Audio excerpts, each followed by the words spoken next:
discuss the various points on the Viksit Bharat Shiksha Adhishthan bill. We have a very eminent panelist with us, and on my screen, from top left side, we have on the top left hand side, we have Dr. Ravi K. Srivastava, eminent Vice Chancellor of Vijay Bhumi University. So we welcome you, Dr. Ravi K. Srivastava, sir. Thank you Thank so much you. for joining the webinar. Then on the left hand side, we have Dr. Preeti Bajaj, Director of GL Bajaj Institute of Technology and Management from Greater Noida. So we thank you, ma'am, Dr. Preeti, ma'am, for joining this webinar. And then in the second row, we have Dr. David Jain, mentor CEGR and past president CEGR and very strong pillar of CEGR, chancellor of Prestige University and chairman of the Prestige Education Foundation. So we welcome you, Dr. David Jain, sir. Now we have Dr. A.G. Thakur, Vice Chancellor, Sanjeevani University from Maharashtra. So we welcome you, Dr. A.G. Thakur, sir. Then we have one eminent academician with us, Dr. Parag Kalkar, Pro Vice Chancellor of Pune Savitribai Phule Pune University. So we welcome you, Dr. Parag Kalkar, sir. Then on the third row in the then we have Dr. Sachin Gupta, Chancellor Sanskriti University and the very eminent visionary leader among with us. So Chancellor of Sanskriti University and Senior Vice President of CEGR. So we welcome you, Dr. Sachin Gupta, sir, in this webinar.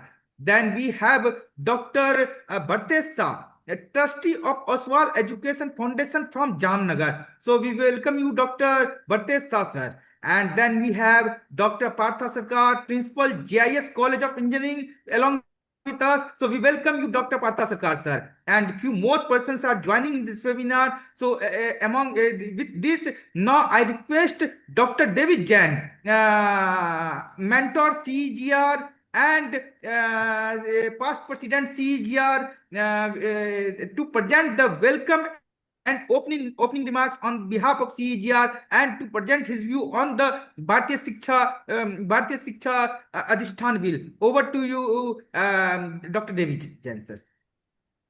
Namaskar. Good afternoon to all present here for this important seminar on the introduction of new bill which enables India to be Viksit Bharat by 2047. Let me begin with a simple fundamental question. If India truly wants to become Viksit Bharat by 2047, can this be achieved with weak institutions? The answer is unequivocal no. Nations do not rise merely on GDP numbers. They rise on the strength of their universities, the credibility of their schools, and the character of institutions that produce thinkers, innovators, and responsible citizens. Today, we are not discussing just another bill. We are discussing the future architecture of Indian education. The Viksit Bharat Shiksha Adhishthan bill is not about control. It is about capacity. It is not about paperwork. It is about purpose. And most importantly, it is not about the government alone. It is about every educational institution in this country. Why this bill matters now? Let us reflect on where we stand today. India has more than 1,100 universities and nearly 43,000 colleges. We also have the largest youth population of the world. Yet, our gross enrollment ratio, GER, in higher education remains around 28%, while developed nations have crossed 50%. We produce graduates in large numbers, but employers still ask the painful and persistent question, are they ready to work? This gap is not because Indian students lack intelligence or ambition. It exists because our institutions are uneven in quality. Some institutions are world class, many are average, and some struggle to survive. This bill acknowledge that reality. It recognizes that India does not need only more institutions. India needs stronger, more credible institutions. What makes this bill different? In my understanding, the most important strength of this bill is its institutional first approach. For decades, our focus was largely on compliance and regulation. Now, the emphasis is shifting towards outcome and impact. The bill focuses on what truly matters: strong institutions, credible governance, a culture of research, academic integrity, and measurable social impact. This represents a mindset shift. A great institution is not built by circulars, it is built by leadership, trust, and accountability. Having worked in the education sector for over 3 decades, I can say this with conviction. You cannot micromanage excellence. You can only enable it. This builds moves in that enabling direction. Institutions as nation builders, history offers us valuable lessons. After World War II, Japan redesigned its universities to support nation rebuilding. South Korea closely aligned its universities with industry, enabling global champions like Samsung, Hyundai, LG to emerge. Even in India, institutions such as agriculture universities played a critical role during the Green Revolution, strengthening our food security and rural prosperity. Institutions matter because nations are ultimately built in classrooms, laboratories, and libraries. At the Prestige Education Foundation, we operate institutions across multiple cities in Madhya Pradesh. One lesson has been consistently reinforced: when faculty members are inspired, students excel. When institutions are accountable, society benefits. No bill can replace intent, but a well-designed bill can certainly support and scale intent. This bill attempts to do that. Role of private and philanthropic institutions, Viksit Bharat, must be inclusive. Today, more than 65% of higher education enrollment in India is handled by private and philanthropic institutions. This is not an opinion, it is a reality. Any national education vision that ignores this fact will struggle to succeed. What India needs is not suspicion, but constructive partnership. This bill signals that shift. Institutions are no longer seen merely as delivery mechanisms. They are being recognized as nation building platforms. That recognition is important.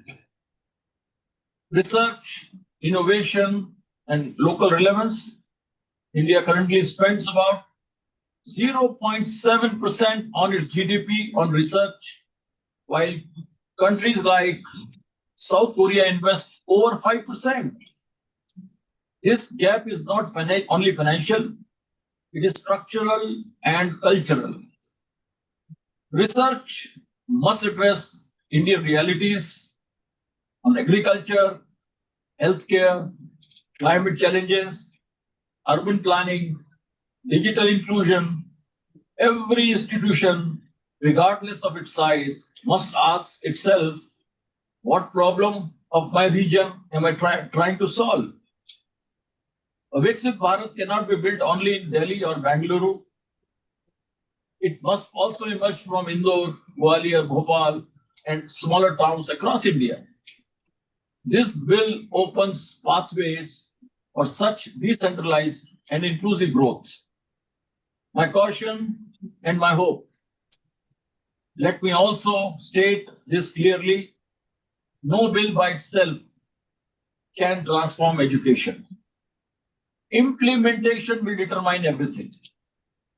We must ensure transparency, fair and objective evaluation, minimal bureaucratic delay, respect for academic freedom.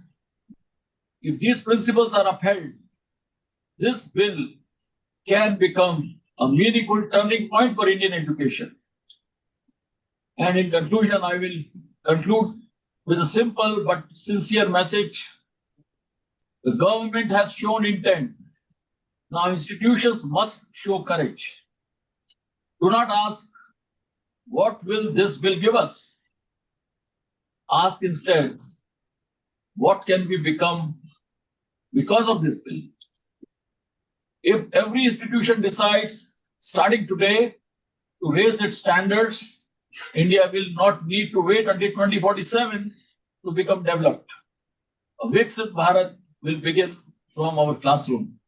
Thank you, friends. With these words, I request a healthy discussion and your scholarly inputs with my opening remarks. It has been a pleasure to connect with you today. I would like to be excused for my another meeting, which is just now to start at 2:30. Thank you, friends, for your patience and joining for this important event today of CEGR. Thank you, Dr. Ravish Roshan, for inviting me today. Thank you. Thank you, Dr. David Jain, mentor CEGR, past president CEGR, and Chancellor Prestige University for the detailed opening remarks and giving detailed insight about the Viksit Bharat Shiksha Adhishthan bill. So thank you so much for always supporting the CEGR and look forward to next initiative. Now I request another strong pillar of CEGR, Dr. Sachin Gupta, Senior Vice President CEGR and Chancellor Sanskriti University, to present his view on the Viksit Bharat Shiksha Adhishthan bill. Over to you, Dr. Sachin Gupta, sir. नमस्कार रवीश जी, सभी को मेरा, सभी educationist और जितने भी लोग यहाँ मौजूद हैं, सभी को मेरा नमस्कार. Good afternoon to everyone. First of all, thanking you for inviting me to this wonderful conference on the Viksit Bharat Shiksha Adhinam Bill 2025. As we all know, that this earlier which was named as HEKI was long-awaited bill by the higher education. Now that this bill has come and it has been sent to the JPC and it has been sent for review. Now it is for all of us to review that bill. What are the benefits or demerits? Because everything has merits and demerits. So I think it's a good time for all the educators to look after that. I divide this bill into 5 parts from my point of view. Number 1 is combination of 3 bodies. As we all know, this bill has combination of 3 bodies. One is UGC, AICTE, and NCTE. From that point of view, it is a welcome step that there will not be multiple bodies or there एक ही body होगी जिसको हमें represent करना होगा, and that is good for everyone. So that is one part.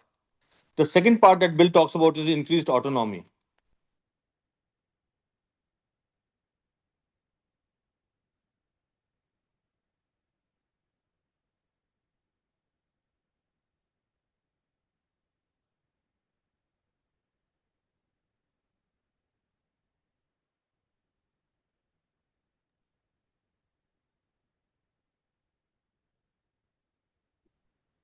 I think there is some technical glitch on the behalf of Dr. Sachin Gupta, sir.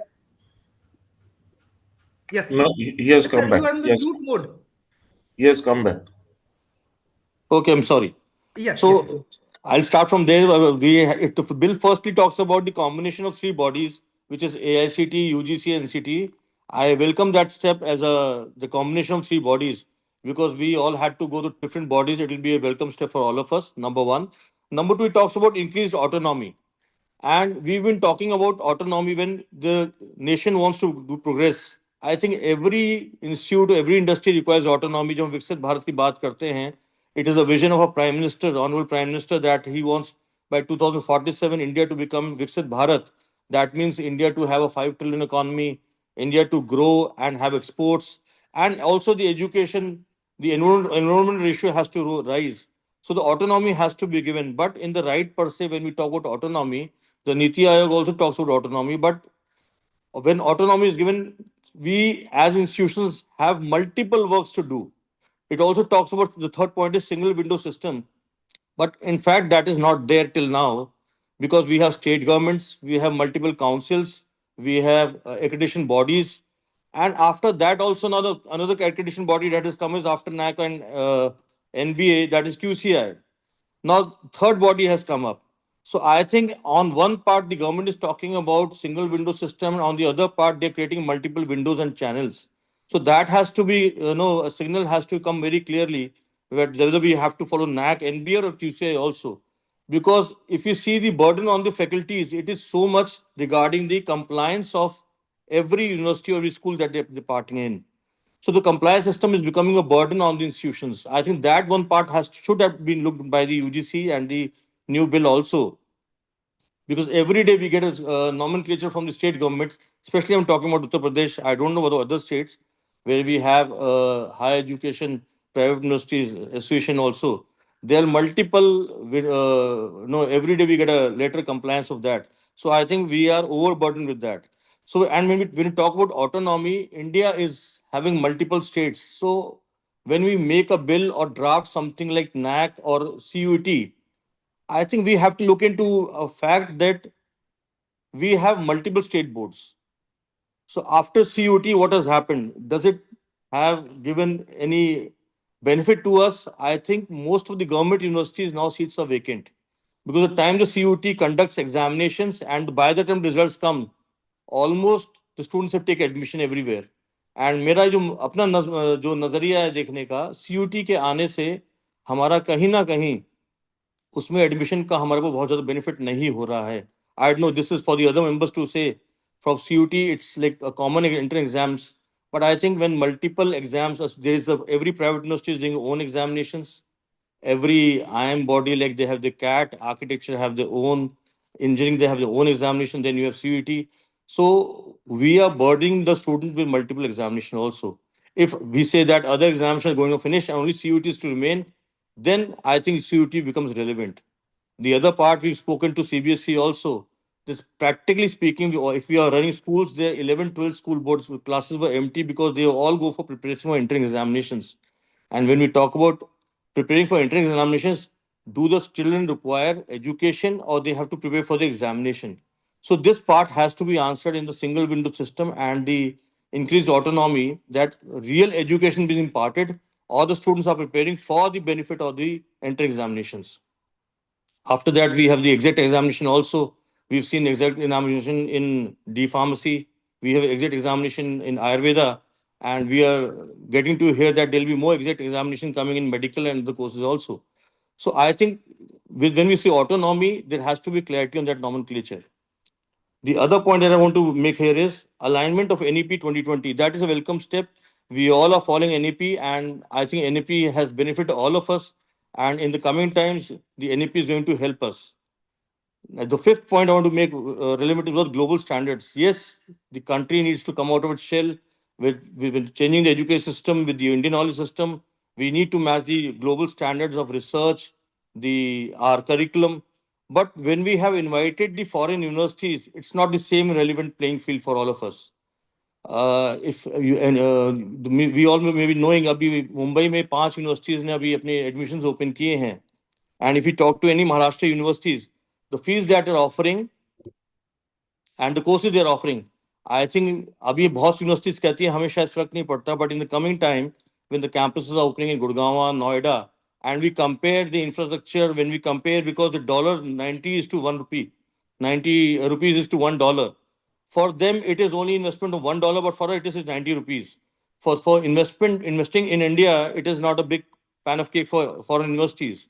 And whether it will be like for faculties, because the salaries what they'll be offering, there'll be huge shortage of faculties because they'll be offering better resources, better infrastructure.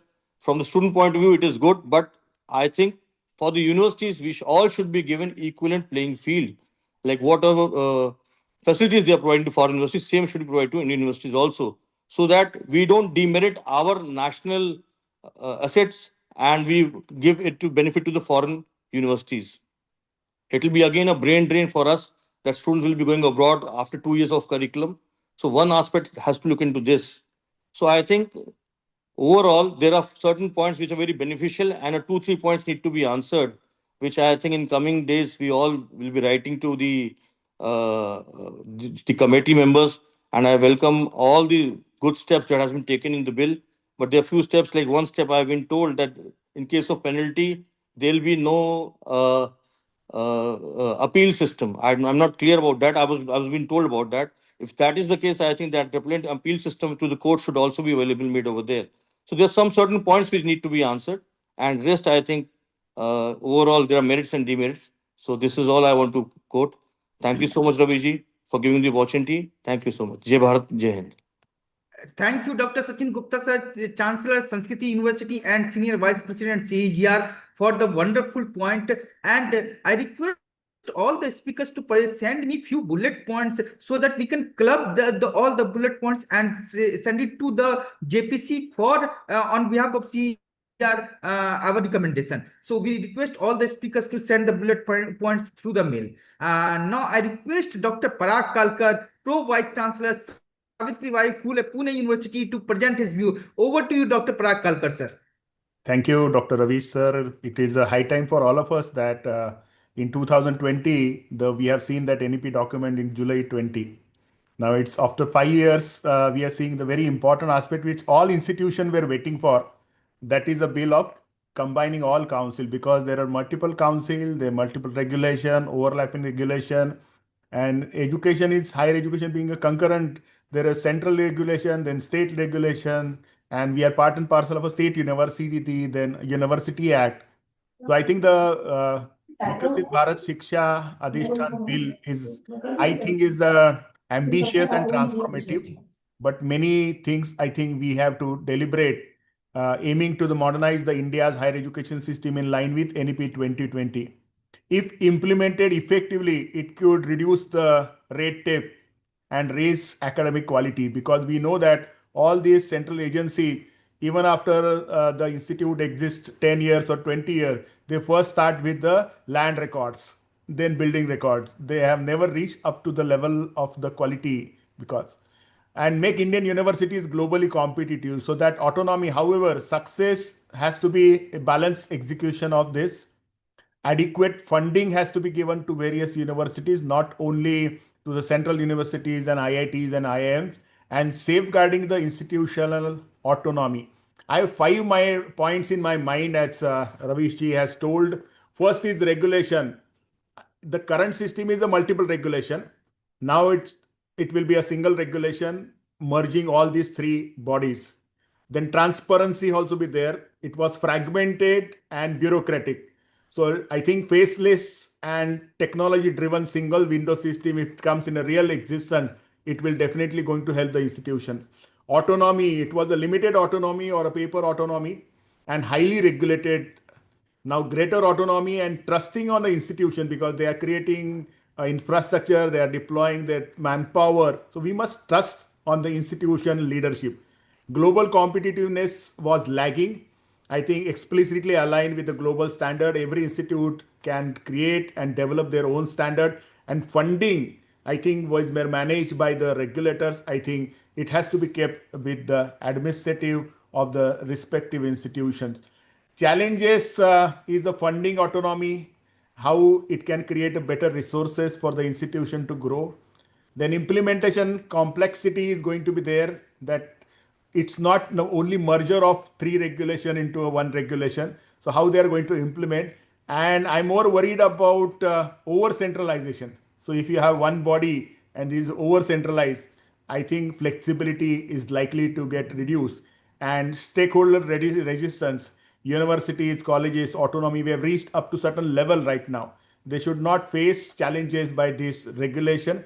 So we must have to see that if the chance is given, CEGR can represent before the Joint Parliamentary Committee. Ravishji, you're gathering the points, if you can take an appointment and all senior chancellors and vice chancellor can go and meet and explain what we required in reality, because we'll have a great time where this regulation will get into one regulation and implementation will take time. So that 1 year or 6 months will be more critical for all of us, that how in which regulation will be monitored. So we have to see that the concept is good. We are most awaited concept, but we are waiting that right kind of document must come. It should not be overpowering the institutional autonomy, and it should be aligned with the global standards which every institute is now, because all the private universities, institutions have already spent their 20, 30, 50 years. So they need more autonomy for the development of a student, and it has to be student centric basically.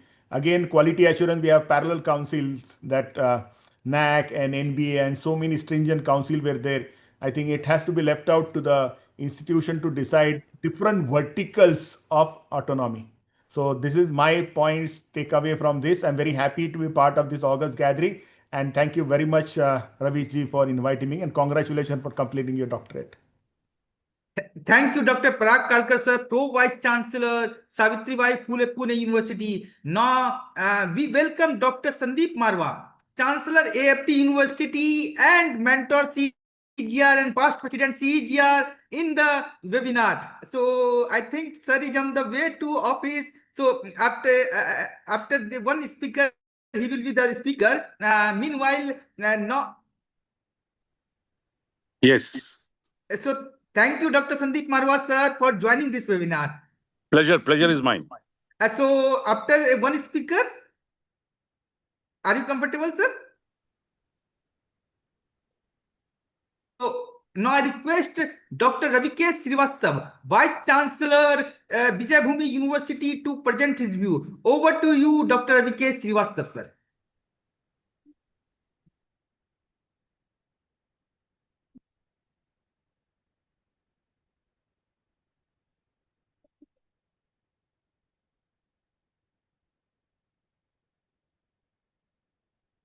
Sorry, I was mute. Thank you, Dr. Ravis. I think for inviting me for this discussion, which is very contextual, and all the academicians should come forward to express their views so that we can make some consensus to, I think, present to the government or make some correction in this. The bill has introduced in the 15th December and already forwarded to the JPC for the discussion further, and there is a possibility to have some corrections also. So once we'll have the revised and final bill with us, definitely would like to further discuss on the certain points. But this is the part of our National Education Policy 2020, where it was suggested that there has to be some common commissions to look into all these.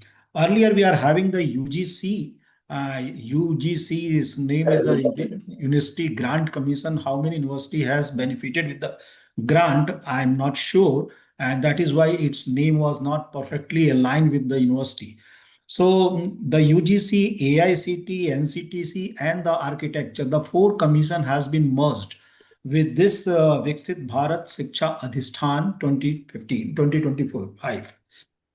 This is I will say, that is a good move to have a one window to take care of all these, because almost anyone is having the college, the affiliated college, giving the degree of BTech, they have to approach AICT, and the university, if they are giving the BTech degree, they have to approach to the UGC.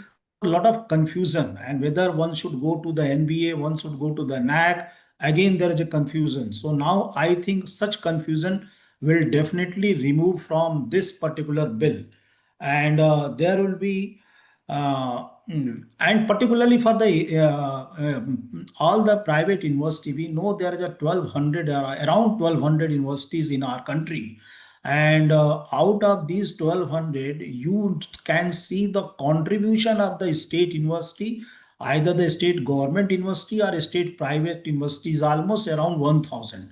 So major contribution is from these state university. Central university and the institution of eminence and the other university are very few. As a rough estimate, around 5 crore students are in the higher education. And out of these 5 crore students, almost 90% students will be covered under this bill. So this is a very important, particularly if you are discussing about the Viksit Bharat, because these the students who are at now with the different institution are going to take a leadership role during the time once we see the Viksit Bharat in 2047. So that is, I will say, that is a very important. There is a mix. You can say the opinion. Someone is saying that is going to help us to develop more autonomy, but someone is saying it is going to compromise with the autonomy. But we have to understand, this bill is the interest of who? I think if you are thinking as a management, if you are thinking as a vice chancellor, if you are thinking as a faculty, or if you are thinking as a students, for the students, this bill is going to be definitely benefited to number of the students, and they are going to contribute in our Viksit Bharat. In what way the students will be benefited? I'll take the few examples and then I'll explain. One is the first, of course, autonomy. Autonomy means the students will have a flexible. If they want to change the stream, they can change. Even if they want to change the one university to another university, they can change. So this is the great benefit, is particularly with this bill. Transparency. The transparency means every institution has to mandate to go with the public disclosure, and all the policy is very clearly stated on their website, on their public domain. So students can analyze each and every information in terms of the curriculum, in terms of the program, in terms of the innovations, research quality, faculty quality, and based on that, they can take decisions. So this is another. Now the university is not going to be just only in the infrastructure input based. Basically, these students are going to analyze based on the outcome based. How the students has been benefited with the learning outcome from one particular institutions. So this is another way. And also how Indian knowledge integrated with the global standard, that also has been very much focused in this particular bill. Because Indian knowledge system, whether you take the example of the Chanakya, Arthashastra, anything, is a very strong to give the message to the global world, and how you are integrating with the global innovations and the technology. So you can capitalize our legacy of the Indian knowledge. That is another way. This bill is usually talking about the three very important pillars. One is the regulatory councils, second is the accreditation council, and third is the standard councils. Regulatory council is especially would like to ensure about the quality of educations, prevailing the norms, governance, management, faculty, so that you can have some sense of the security, and the financial probity is very important. So the university or the institution should not be treated as a business entity. So these are the very important parameters to ensure the regulatory councils. Purpose is that going through the regulatory councils, you are getting the graded autonomy. And at a point, once you are meeting all the criteria, meeting all the parameters, the institution will be the full autonomy. So this is the path of the progress, how with the regulatory norms, you are moving towards to have a full autonomy. And second is the I'll say the accreditations. So now whatever the accreditation, whether the NAC, NBA, now it is this going to be disappear. So this particular council will take care of the all the accreditations based on the certain standards developed by these particular accreditations council. And all the parameters will be, again, I like to focus outcome based learning. That is the very important criteria to understand. And third is the standard council. That is the, again, in the interest of the students, because how you are equating the credit system in some part in the lecture class, practical classes, field job, how you are awarding the credit. And suppose if students are going to move from one state to another state, one university to another state, what are the standards you had maintained in terms of the pedagogy, in terms of the learning outcome?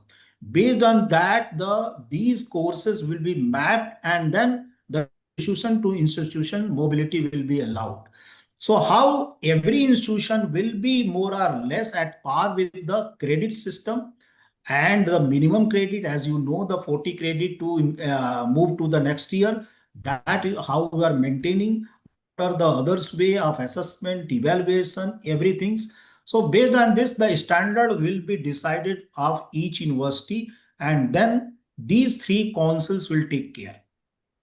One thing very important that has been introduced in this bill, which is the first time, there is a punitive also have given provisions. The institutions not complying with these norms, they will have some other way, maybe financial punishments or a fine, or could be taken the autonomy, or could be taken the this particular accreditations, or even the degree awarding authority can be withdrawn. So this is the first time academic institution this bill has introduced, protecting the interest of the students. Might be the student will be migrated from one institution to other institution. So interest of the students will be, I think, protected, and based on that, this some implications you can say has also been imposed. Another benefit in this particular bill, I can see that there is a lot of debate of some institutions, independent institutions providing the PGDM, other university providing the MBA. There is a lot of confusion. So first time this bill will empower some of the institution having the good particular performance in so many years, like you take the SPGen, like you take the MDI. So these institutions will be, I think, authorized to give the degree rather than PGDM. So these are the some, I think, good points has been included in this particular bill. And yes, there is always debate whether it is going to be more decentralized or it is going to be more decentralized. So slowly, we'll see that it's going to be decentralized. Power will be with the institutions. Based on that, maintaining all the parameters and having the autonomy, are moving to the graded autonomy. So with this, I would like to conclude, and I'll be happy to listen to these speakers. Thank you.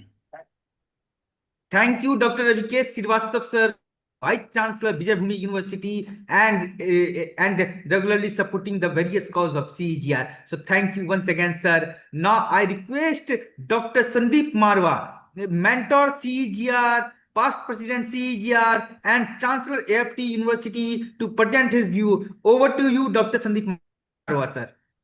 Thank you very much, Ravishji. Good afternoon, everyone. What a pleasure to be here this afternoon with all of you on this beautiful, well-designed webinar on Viksit Bharat Shiksha Adhishthan Bill. Let me take this wonderful opportunity to extend my heartiest congratulations to Ravishji for organizing this webinar, and my special thanks for inviting me here. Let me start with two lines. कि रास्तों की दिलकशी अपनी जगह, चलने वालों की भी मर्जी चाहिए. यूं तो महफिल में हम पढ़ते रहे, सुनने वालों की भी मर्जी चाहिए. लाख आंसू इश्क भी रोए तो क्या, आसमानों की भी मर्जी चाहिए. I mean, we've been shouting for last 35 years that we need amendments, we need alterations, we need corrections, we are educators, we know better than government, and all those things. Now, I'm happy that at least one good bill has taken shape and it is going to be now presented. It's going to be a part and parcel of our day-to-day life, day-to-day affairs. And I think I must congratulate government for taking such a bold step after so many years and come with these large number of corrections for all of us. Point number two, which comes to my mind, I'm recollecting the same kind of a discussions we have done enough. I must say that while when new GST bill was on the table and people were worried, insecure, conscious, discussing, criticizing, shouting, and reluctant even to talk about it. I think this is something like that which is going to happen for few days. There'll be large number of seminars, webinars, discussions, and people will criticize. Some will try to pose. Somebody will be genuinely trying to be there.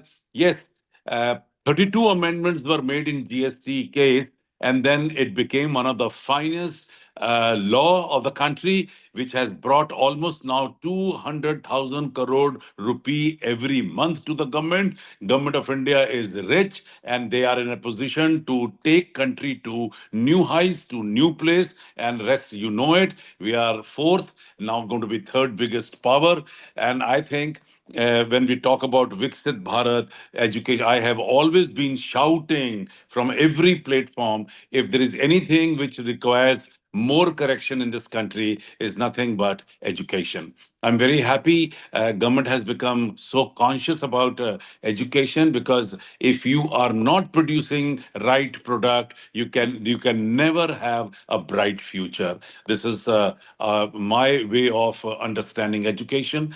I'm very happy because when new education policy was placed during 2020, AAFT is the case study.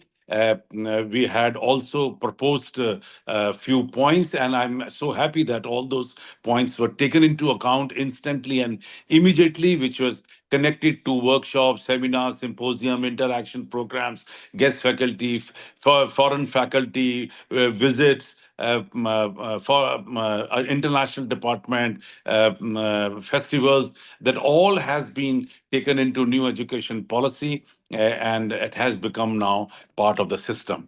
Uh, nothing. There's nothing as such to worry about. Only thing is that small amendments here and there on our day-to-day affair basis might be needed. And I think at the end of the day, what I personally feel that it is going to bring in lots of correction to our own mistakes. We've been sometimes even institutions are very lethargic in completing their own conditions and in their own way of providing education. So these small amendments and supervisions by the government bodies will make some correction elements into our system, and we will be rectified.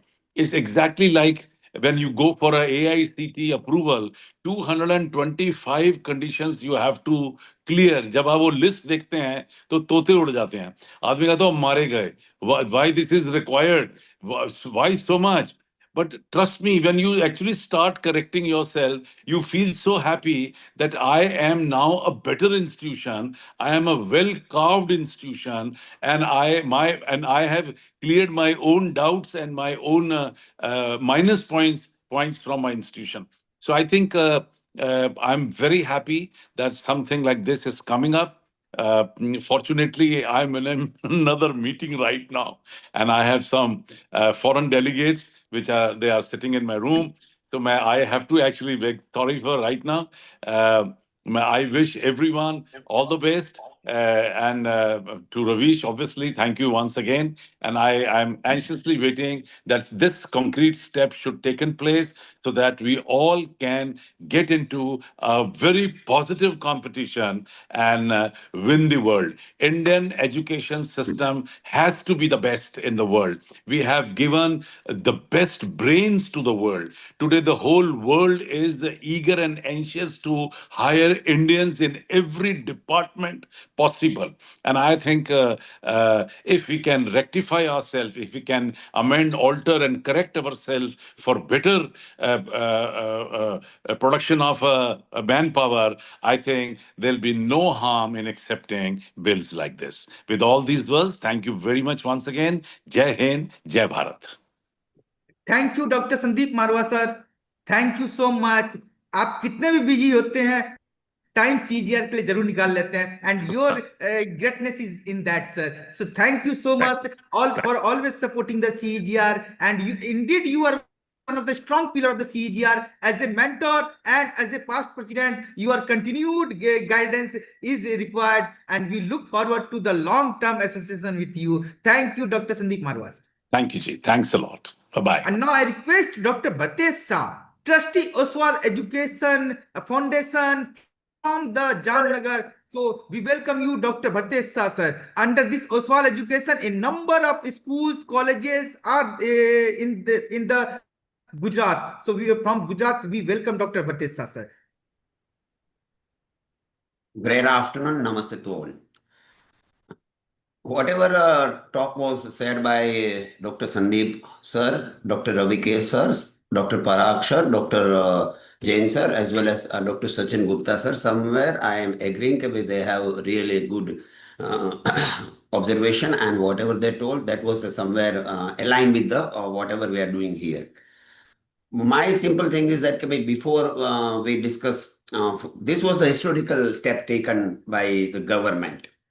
And whenever such things are going to take place within a short period, some facts and figures definitely we need to take care. What are some facts and figures? Yes. In India, we have 60 plus boards are there, education boards, under which more than 15 lakh schools are running. In India, we have more than 1,200 universities are there, under which 50,000 plus colleges are also running. My dear friends, in India, school-going students, college-going students are more than around 25 crores.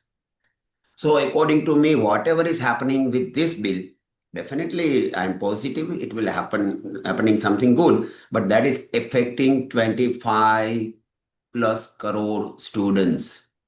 So what I wanted to tell you, today, just now, whatever UGC, whatever AICT, whatever NCTE are doing, somewhere, I don't know about you people, or somewhere we are even struggling. My people, my principals, my directors, somewhere they are struggling because much more things are not aligned. So whenever this one institute is coming, then one thing only I want to suggest that bill or that organization should be more transparent, it should be more flexible, it should be more simple. Why? Definitely these boards and these universities are definitely there, but somewhere I'm looking very forward, very positive forward. In India, nearest future, more and more universities and more foreign boards are entering. So they have to deal with many things more, and whatever they have to go miles and miles again. So again, I repeat, only one thing is that this under this one organization or one leading organization, it should be more transparent, more flexible, and more simple. If they are more simplicity give, then that will be benefited to across India and Indian education system. And whatever we give our feedback, we need to give on this only. Thank you very much.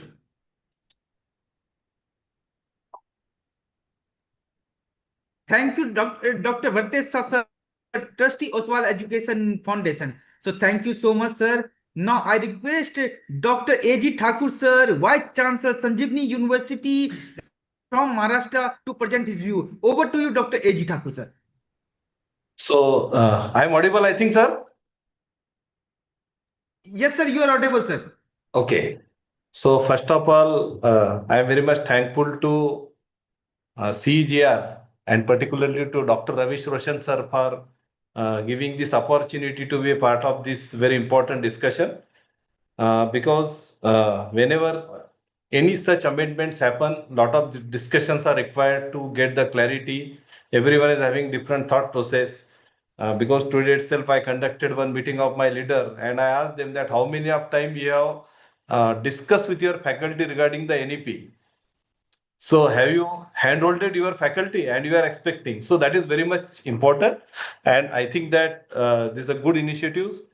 Of course, as many speaker has highlighted that this is the very bold step by the government of India, wherein we are integrating so many bodies into a single.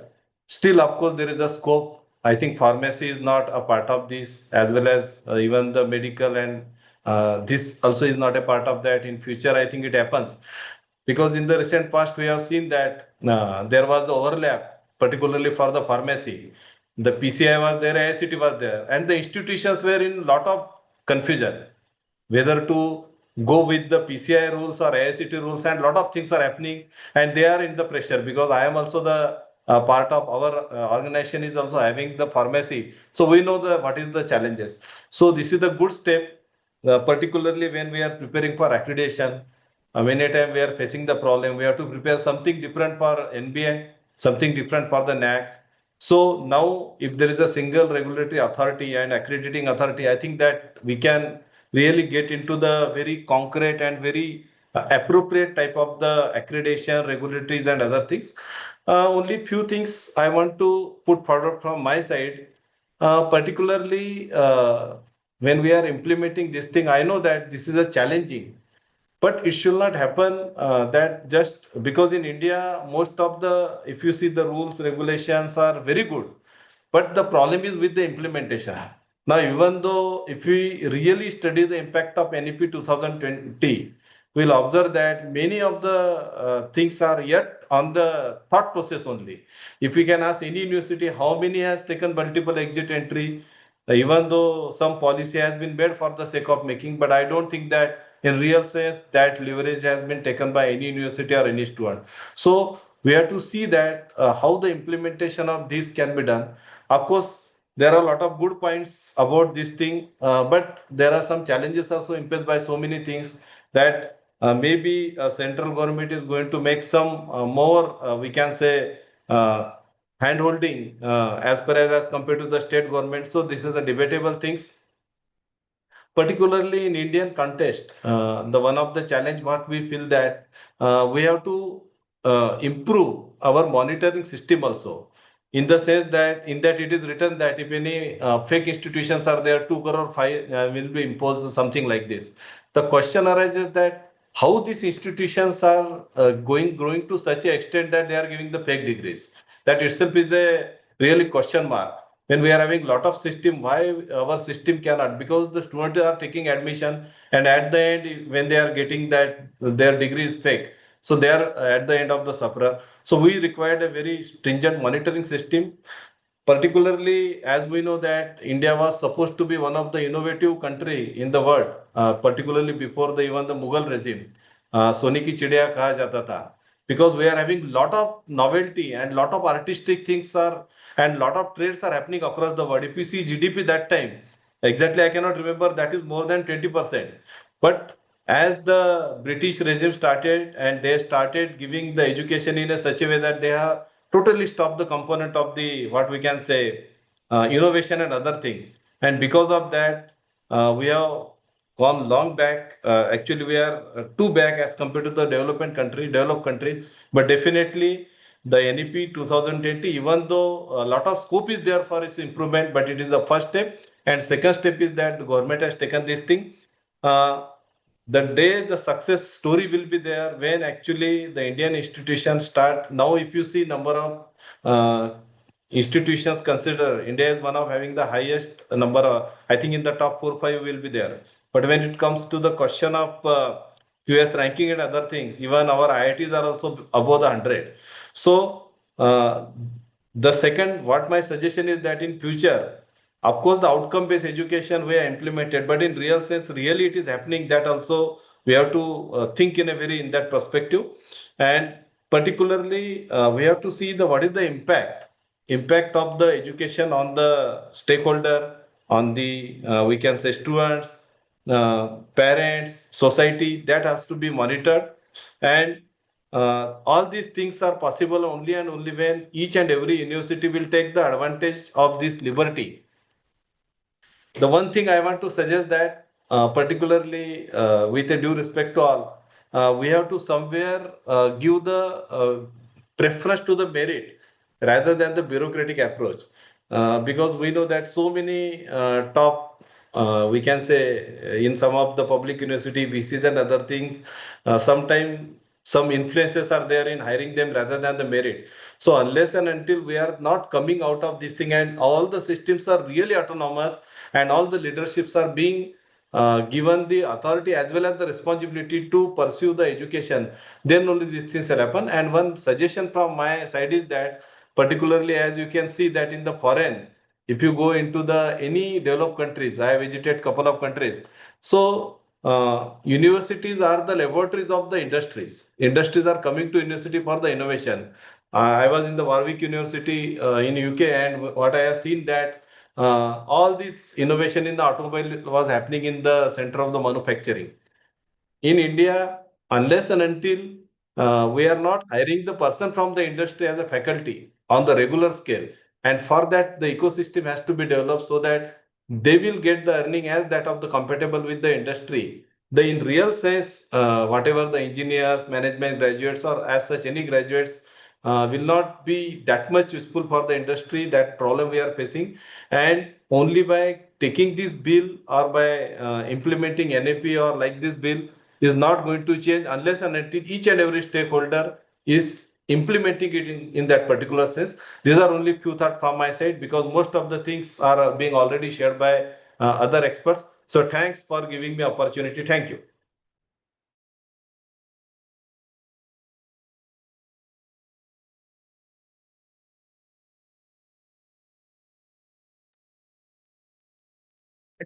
Thank you so much, Dr. A.G. Thakur, sir, Vice Chancellor, Sanjeevani University. Now, I request Dr. Preeti Bajaj, Director, GL Bajaj Institute of Technology and Management from Greater Noida. Over to you, Dr. Preeti Bajaj, ma'am.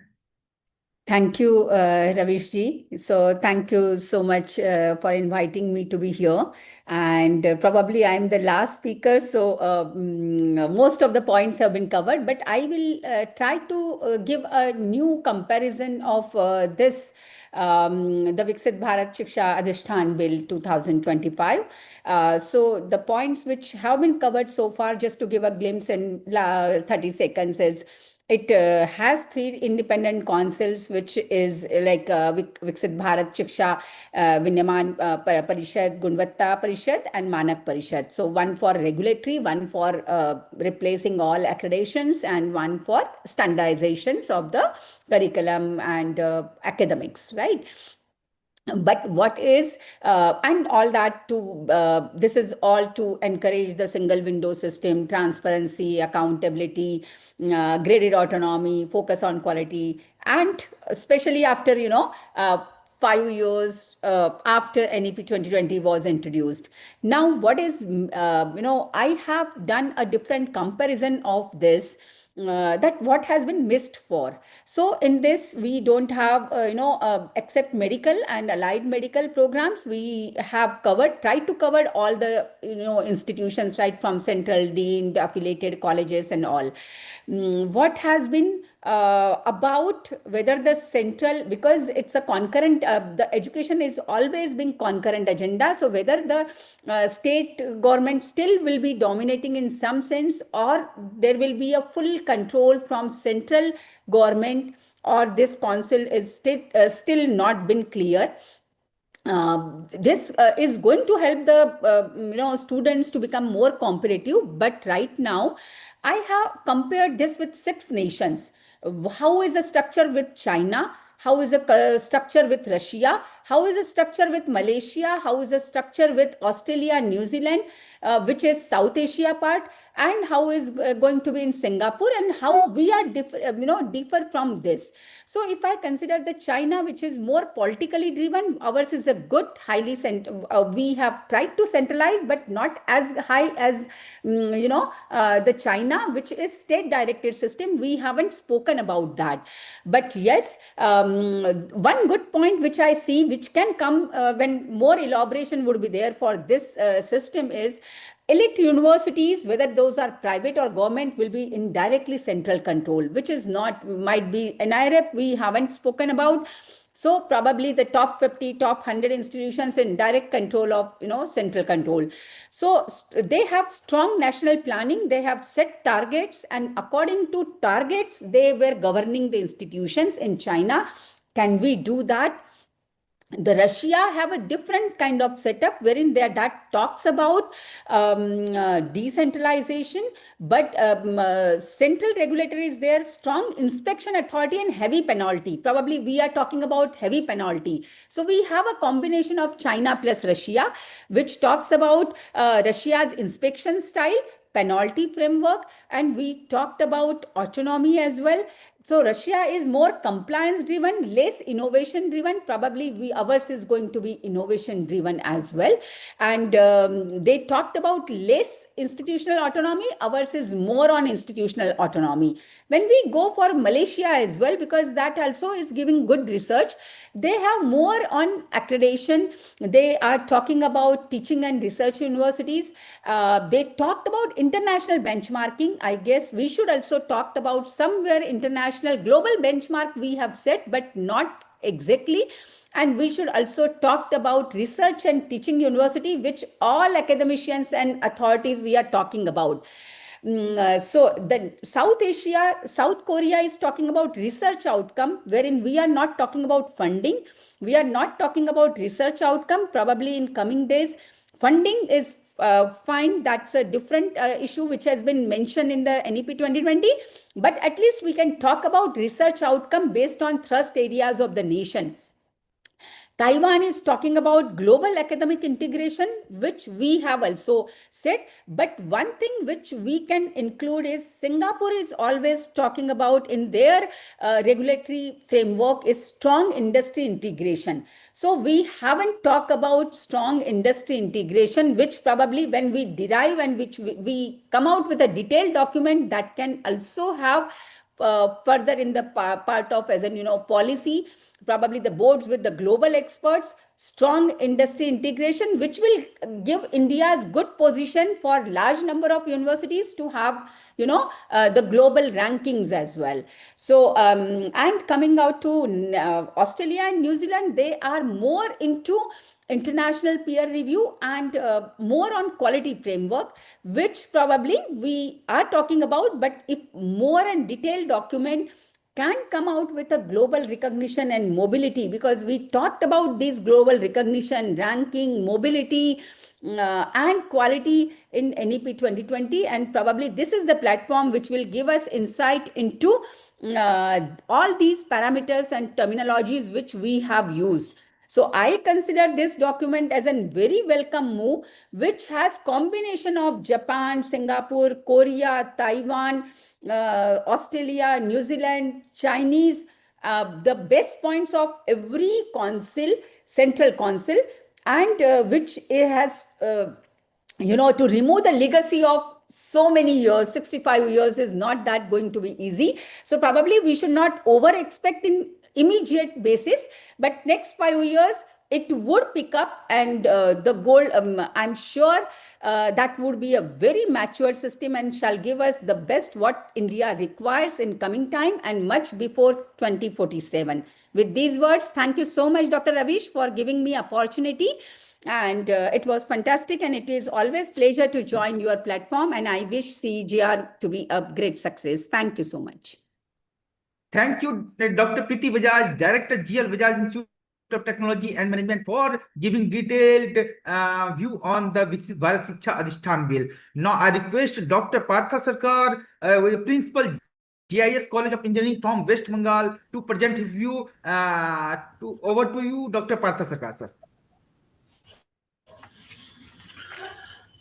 Good afternoon. Namaskar to all. Thank you, Ravishji, to provide me a chance to speak on this Viksit Bharat Shiksha Adhishthan bill. Maybe I am the last where everybody has spoke many things that is covering that is the bill which has been placed. Then main parts of the bill, that is three parts, that is regulatory council, another is accreditation council, standard council, which madam just now explained about this thing, that Bikasit Bharat Shiksha Biniman Parishad, that is regulatory council, and accreditation council, that is Bikasit Bharat Shiksha Gunavatta Parishad, standard council Bikasit Bharat Shiksha Manak Parishad. The core of the core objectives of this bill was to facilitate a few things, that is morely the three or four, rather four, AICT, UGC, and NCT, and our this architecture council. These four they have come under one umbrella. So better coordination between the regulatory bodies, clear determination of academic and institutional standards, and unified governance mechanism for higher education will be the main objective. That's what it is looking for. Now it is applicable to all that has been mentioned, all central and state universities, college and higher educational institution, institution of national importance, institution of eminence, technical and teacher educational institution, all professional engineering colleges, architecture colleges, except medicine, dentistry, pharmacy, and law. These are not included. When we are talking about the benefits of the students about this thing from this bill, the students can get better quality teaching. College will work hard to reach world standards. Course becomes more flexible. Course become more flexible. One can mix like science and with arts kind of thing, which is a part of our NEP to 2020. There is a strong that must be a strong system to handle complaints also, because what we have seen that in the proposed bill, the punitive action is there, which is first time that we have seen that some punitive actions are also there. So maybe more new ideas and research may happen, because it is towards when we are thinking for the betterment of the institute, a betterment of the quality of education. But uh, above all, all of our experts have talked different levels. My concerns to me, the different concerns which come to my mind, that is the way we are proposing our education system. Uh, have we changed our eligibility conditions for different employment purpose so far? Because when you have given the flexibility to the students, when the students can earn credits from the different year, different streams, whether we have provided the similar kind of eligibility condition for employment, till now it has not been in the practice. Second, are you ready to accept the students from different university with different credits, whether it is practically we are doing or not, whether it is practically we are doing or not, uh, whether we are practically it is doing or not. The third one is, are you ready with the educational institution that are placed in rural belt of India, where stu- where where the students, just a minute, just a minute, sir.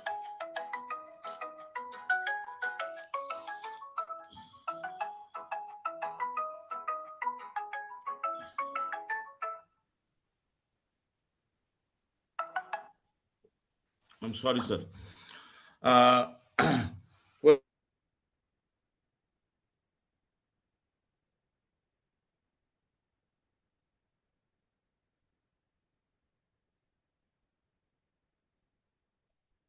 going to set what we are going to say, whether it will be possible in the rural belt of India. And the fourth one, will are we creating an environment where the big players can be the part of the educational industry? These are the few concerns where my mind is going on with this kind of bill. But eventually, this is a bill which has been done for the betterment of the educational system, a standard of our country.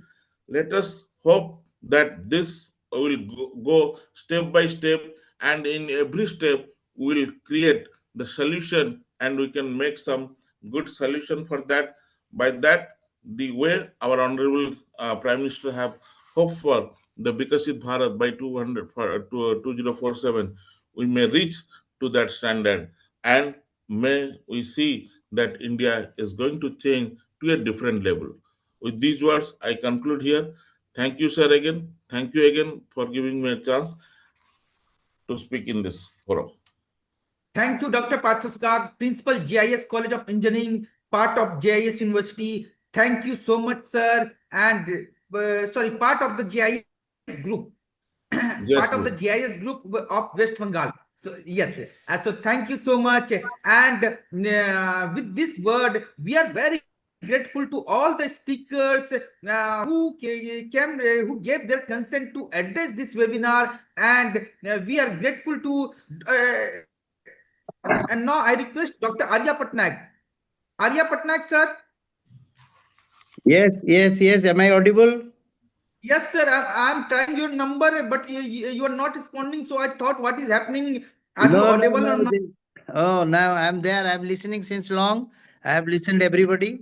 Uh, should I go ahead? So, and actually, sir, I was trying your number, so I thought, is there any some difficulty or technical glitch? So, with this word, now I request Dr. Arya Patnaik, Secretary Raul Kela Institute of Management Studies and National Vice President CEGR, to present his view on the topic. Over to you, Dr. Arya Patnaik, sir.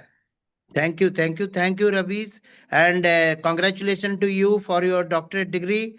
And definitely, I will thank you for organizing such a nice topic. And it is our practice in CGR to, as and when there is a challenge is coming and the new bills are passing, we are always trying to accumulate the points and trying to put before the government. So it is a nice topic. And I would like to say here that there are many points which has been covered by the previous speakers. And this is definitely, there are some positive points are there. So the separate bodies which you are earlier regulating, that is the regulation and accreditation and standardization things has been come to one forum. And the digital dashboard and self disclosure will definitely give a better speed as far as approval process is concerned. The state and academic leader will definitely get a chance to participate in the decision making authorities before the decision making authorities. And students will also get chance to choice there because of clear benchmark and accreditation reports. And promote flexibility and interdisciplinary learning system, and focus on research and innovation is also there. So with all these things, I have few points which I would like to mention here, that some of these things which may be possible or may not be also, because once this central regulatory system is coming into force, there may be few points which I feel that I should point it out, and I request you to allow everybody to raise their points in writing to you in bullet points, so that you can take up these things with the authorities. So my 1, 2, 3 points which I feel like mentioning over here: the standardization process may restrict academic freedom and innovation in curriculum designing. And the thing is that when there will be in this bill, they have made lot many self-disclosure, which may come out with manipulation, because when somebody is giving freedom is given, so that part has to be taken into consideration. And accreditation and this process which is there, so that will definitely being more stringent. In order, by that what is going to happen, that the academic focus may little bit get disturbed, because all the management and staff will be busy in creating the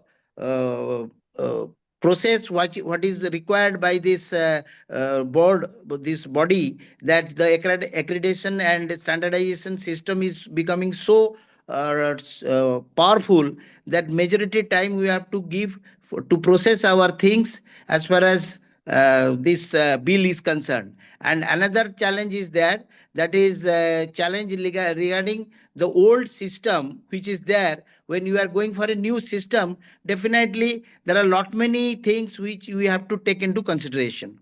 Then continuous monitoring and ranking definitely increase the accountability, and faculty and administration will remain busy with that. And one more good thing which is coming to my mind, that is regarding the state and the central, the act which is there. Now what is happening, even though the central wants to implement certain things, the state is not allowing that. For example, we are affiliated colleges, there is a fee structure committee, which even though there is a central fee structure standardization is there, but state is not allowing that. So in this bill, there has to be a very clear cut terms and conditions should be mentioned, that these central acts is one going to get implemented. The state government should not create any hindrance, or should not create, or there should be a collaboration with the state and central, so that whatever central is trying to implement, the state should cooperate with that. So this is these are some points, because major points has already been covered by our speakers. So with this, I thank you once again, Rabis, for organizing such a nice seminar. Thank you. So thank you so much, Dr. Arya Patnaik, sir, National Vice President, CEGR. And with this word, now we are grateful to all the speakers, all the panelists, all the participants from all over India for joining this webinar. So on my screen, on the top, we have Dr. A.G. Thakur, Vice Chancellor, Sanjeevani University. So thank you so much, sir, for regularly supporting the various initiatives of CEGR. So thank you so much. Now I I'm grateful to Dr. Partha Sarkar, Principal, GIS College of Engineering. So thank you so much for joining this webinar. Then we are grateful to Dr. Priti Bajaj, Director, GL Bajaj Institute of Technology and Management, for joining this webinar. So thank you so much, Priti ma'am. Then we are grateful to Dr. Bhatesh sir, Trustee, Oswal Education Group. So thank you so much, sir. Then we are grateful to Dr. Parag Kalkar, Pro Vice Chancellor, Savitribai Phule Pune University. And last but not least, we are grateful to Dr. Arya Patnaik, Secretary, Raul Kela Institute of Management Studies, for the